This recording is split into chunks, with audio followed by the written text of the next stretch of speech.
Hi friends, welcome to Megala designer.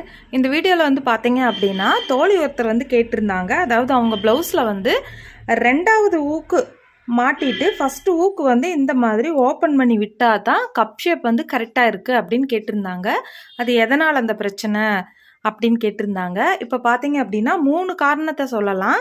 இந்த மாதிரி second ஊக்கு நம்ம போட்டால் தான் கப் ஷேப் நல்லா இருக்குது. ஃபஸ்ட்டு ஊக்கு வந்து டைட்டாக இருக்கலாம், அல்லது இந்த ஊக்கு பக்கத்துல இருந்து ஸ்ட்ரைட்டான இந்த ஆம் பகுதி வரைக்குமே வந்து இழுத்து பிடிச்ச பிரச்சனை இருக்கலாம். அதனால் வந்து ஃபஸ்ட்டு ஊக்கை வந்து பிரித்து விட்டுருக்கலாம். இன்னொரு காரணம் என்னன்னு பார்த்தீங்கன்னா, கப் ஷேப் வந்து ரொம்ப டைட்டாக இருந்தாலும் ஊக்கு போடுற இடத்த கலட்டி விட்டால் தான் ஒரு சில பேர்த்துக்கு வந்து ப்ளவுஸ் போட்டால் சரியாக இருக்கும். இப்போ இந்த 3 காரணங்களையும் என்னென்னங்கிறத விளக்கமாக இந்த வீடியோவில் பார்த்துடலாம். வீடியோக்கு போகிறதுக்கு முன்னதாக நம்ம சேனலை புதுசாக பார்க்குறீங்க அப்படின்னா சப்ஸ்கிரைப் பண்ணிக்கிங்க, கூடவே பெல் சிம்பிளையும் ப்ரெஸ் பண்ணிக்கிங்க. அப்போ தான் நாங்கள் போடுற வீடியோ உடனுக்குடனே நோட்டிஃபிகேஷன் வரும். நீங்கள் எல்லா வீடியோவும் மிஸ் பண்ணாமல் பார்க்கலாம். வாங்க இப்போ நம்ம வீடியோக்கு போயிடலாம்.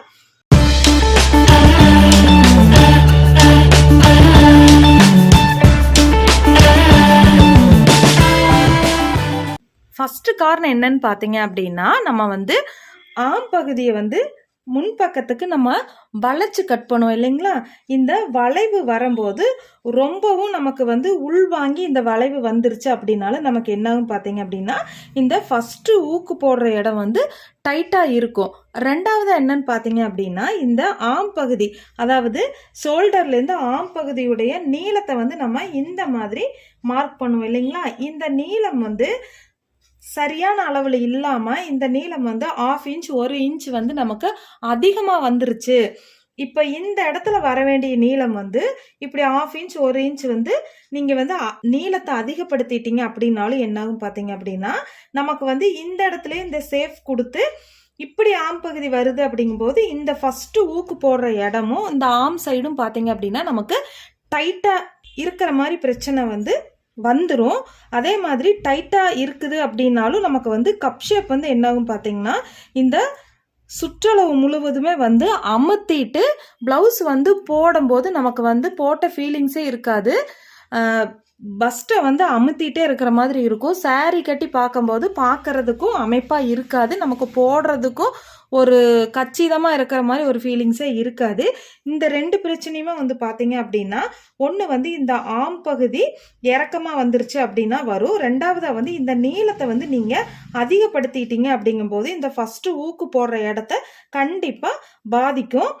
அடுத்தது என்னன்னு பார்த்தீங்க அப்படின்னா, இந்த அகலம் இருக்கு இல்லைங்களா, முன்பாகத்துடைய அகலத்தை வந்து கம்மி பண்ணினாலும் நமக்கு என்ன ஆகும் பார்த்தீங்க அப்படின்னா, இறுக்கி பிடிச்சிட்டு இருக்கும். ஆனால் அந்த மாதிரி இறுக்கி பிடிக்குது அப்படின்னா நீங்கள் வந்து இந்த சைடு இருக்கிற ஸ்டிச்சிங் வந்து 1 ஸ்டிச்சிங் 2 ஸ்டிச்சிங் அந்த மாதிரி லூஸ் பண்ணி விட்டுட்டு ஊக்கு போடுற இடம் வந்து சரியாக இருக்கா அப்படிங்கிறத பாருங்கள். ஊக்கு போடுற இடம் வந்து கலட்டி விட்டால் தான் கப் ஷேப் வந்து சரியாக இருக்குது அப்படிங்கிற மாதிரி இருந்தது அப்படின்னா, ஒரே காரணம் தான். என்னன்னு பார்த்தீங்க அப்படின்னா, நமக்கு வந்து இந்த கப் ஷேப்பில் உண்டான 3 டாட் இருக்கு இல்லைங்களா, இந்த டாட் வந்து நீங்கள் ரொம்ப சின்னதாக பிடிச்சிருப்பீங்க. சின்ன அளவில் பிடிக்கிறோம் அப்படிங்கும்போது பஸ்ட்டுக்கு தகுந்த அளவுக்கு இந்த 3 டாட்டுடைய அளவுகளும் இருக்கணும். சப்போஸ் நீங்கள் வந்து பஸ்ட்டுடைய அளவுக்கு தகுந்த மாதிரி இல்லாமல் டாட்டுடைய சைஸ் வந்து சிறுசாக இருக்குது அப்படிங்கும்போது நமக்கு என்ன ஆகும் பார்த்தீங்க அப்படின்னா, கப் ஷேப் முழுவதுமே நமக்கு வந்து அழுத்தம் கொடுத்துரும்.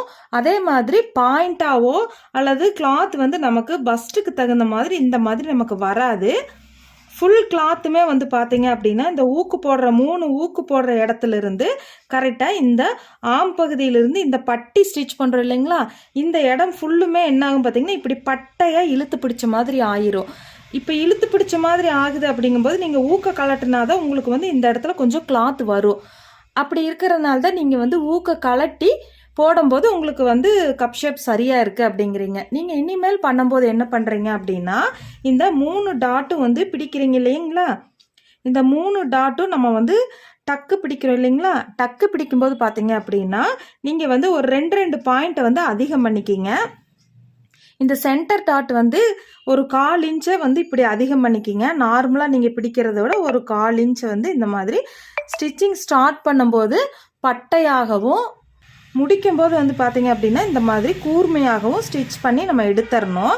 அதே மாதிரி தான் இந்த ஆம் சைடில் வர்ற டாட்டையும் வந்து பார்த்தீங்க அப்படின்னா பட்டையாக பிடிச்சிட்டு முடிக்கும்போது கூர்மையாக ஸ்டிச் பண்ணி எடுத்துருங்க.